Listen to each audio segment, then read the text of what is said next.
really cold. Haven't gotten above 0 really. Yesterday wasn't too bad though, so hopefully get some more videos today. Because the cameras don't like it when it's, 15 below 0.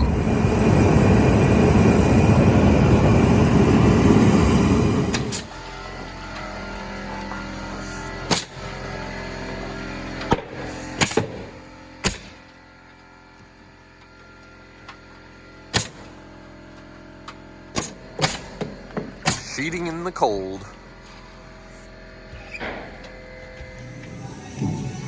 I don't think that's supposed to happen. Not so much. Right. Don't buy one of those.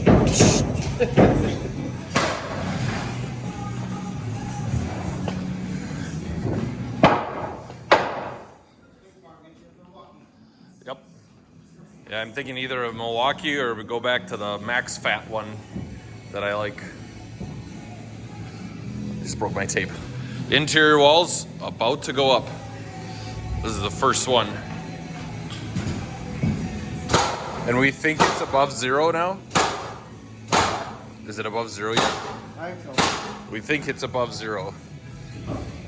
For the first time in a couple of days. Ready? Go.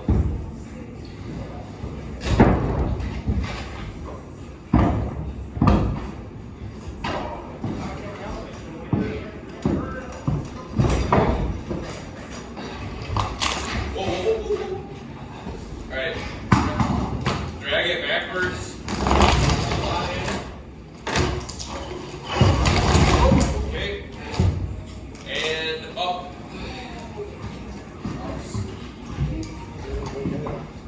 There it is. Alright. Middle guy, Jonathan. Grab a persuasion. We had to use the sledgehammer, which we call the persuader, because these new walls to the old framing is very tight due to a couple of different factors, shrinkage and compression. Over time, the trusses compress on the top plate, and also through the natural expansion and contraction cycles, you'll have shrinkage occur in your old framing. You're not supposed to shoot the door opening, and CJ just remembered that.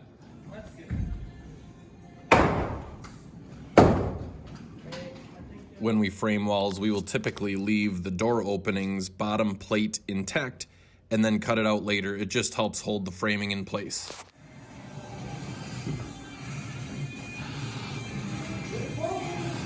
You want to switch yet?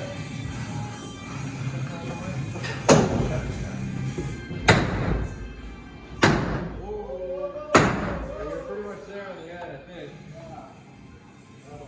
You should come to my end.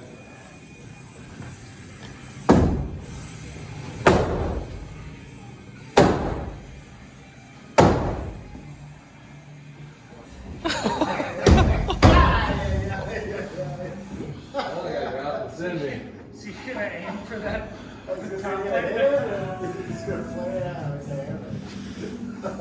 I'm thinking the sledgehammer might be, I think it's a bit too big for me.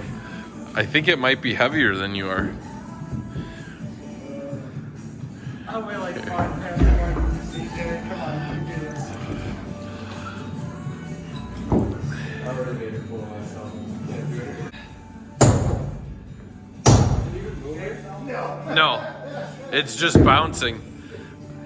I vote we take CJ and use him as a sledgehammer and see if that does any better.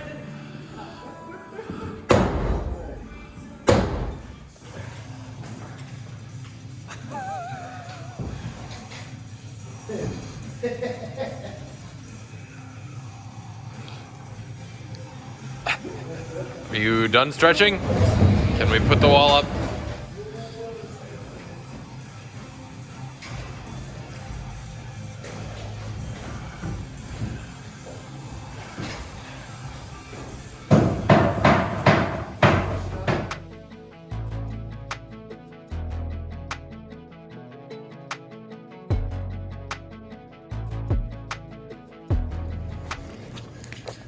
So we got framing and stairs going on inside. We've got a nice spot to warm up out here if needed. Today's nice. It's actually like 30 degrees finally.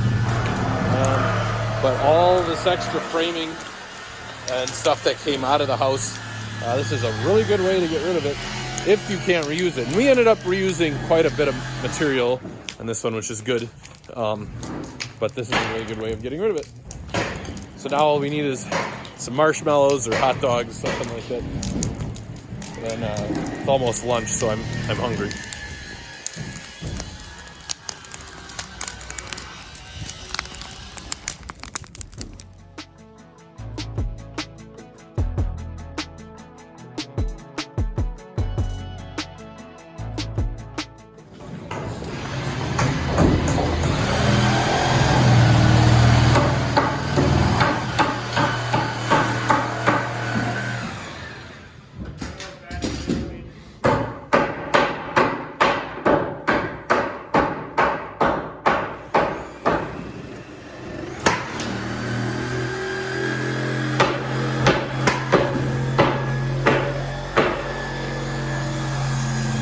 Cutting out here for the new stair opening because you can't hear anything. Just talking to nobody here.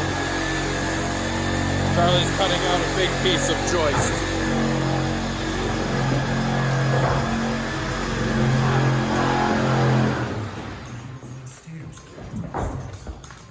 Stair stringers are being cut.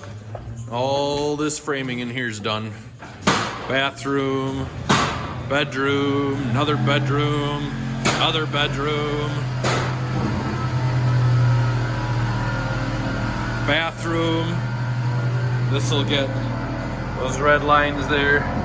Pocket door, got the pocket door frame, so we're ready to go. And this will be a really cool area in here for a tub to go here, but this whole thing will be tile. The tub goes there, we got a transom window, and then a pair of shower heads over here. So it's like a whole wet room going on in here. So that'll be nice for the master bath.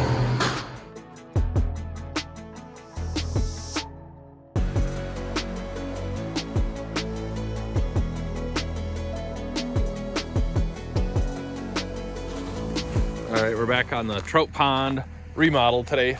We got some interior walls going on, and we might move some more headers, and we'll go in and check out what we've already done. There's still some cleanup to do, as well as potentially starting to get the roof torn off and get that ready to go this week. It's like a older steel roof that's in rough shape, just pole shed steel, so it's an exposed fastener.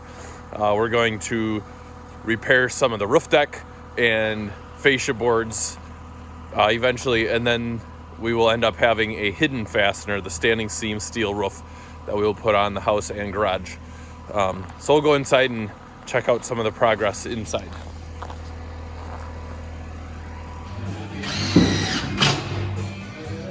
So we're constructing a temporary wall to support above this header, which is coming up. And we're gonna have a new window here and a window there, but no window in the center. So that's what we're working on now. We're putting support right under each one of these trusses to support them so they don't collapse. What are you guys working on?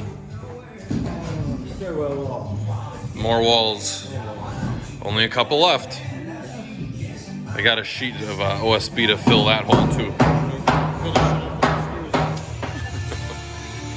We're just laying out where these windows go. Technically, it's where the range goes. Okay. That's a fair point.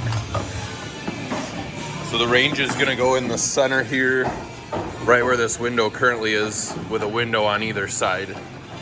So that's what we're laying out to decide where to put these windows and where to cut out for the headers.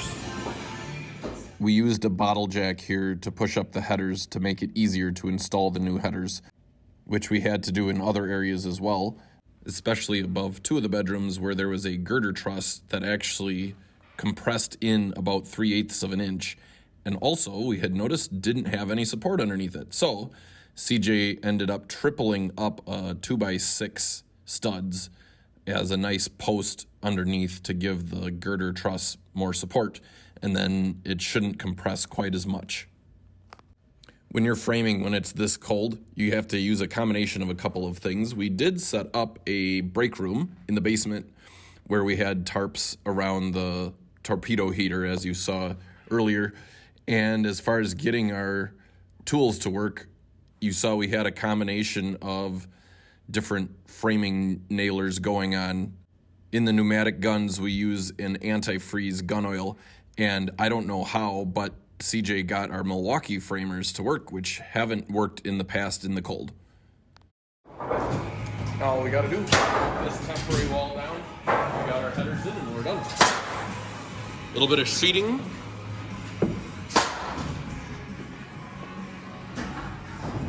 There you go. One opening, two openings, range in the middle. Not a bad view.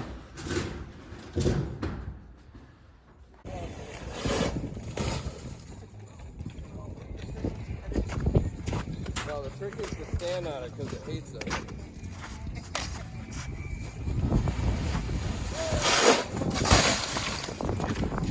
Told you. Trying to kill me.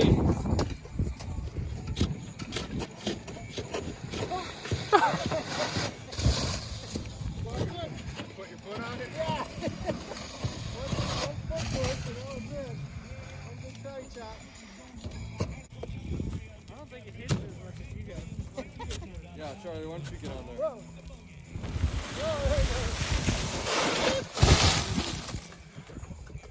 Yeah, I don't know if you have to go back standing on there. Yeah, this one just don't want to go. Still nobody wants to ride the wave though. I don't get it.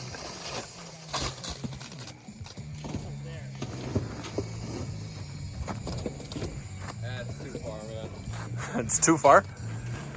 9 feet. That's all it is.